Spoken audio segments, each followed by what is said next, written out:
Are these plant watering globes durable? Are they versatile? Do they work? These are the questions I had. First of all, they're absolutely stunning in person, and they come with these plastic tips that actually go into the soil and let that 100 milliliters of water just drip in at a slow basis. They're nice and durable, and I've had no issues with the durability of the glass as well. They just slide together, form a perfect little pair that goes straight into the soil.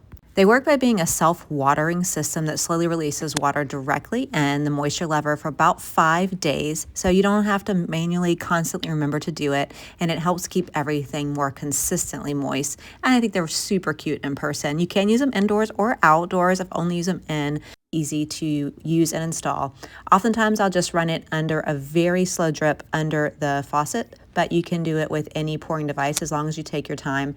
Then you slide the plastic over the tube base of the glass dome, and you do want to make sure that you kind of pre-make your hole, because if you just shove the plastic in, it fills the plastic with the dirt and prevents the water getting through. So I just use a pencil, make sure I use a good hole, and then I can slide it exactly in where I want it. There's a little bit of variety between each one. You can hear how as I'm peeing on them, they're making a slightly different noise. I'm not sure if that's the color, the shape, or the glass density, but they're all very pretty in person. And for me, bottom line is they work. They're watering globes. They are a simple automatic irrigation. They have the decorative glass. They're plant friendly by keeping the soil moist, and it saves me time and effort because they only have to be refilled about every 5 days. If this was helpful, please give it a like so I know to make more videos like this.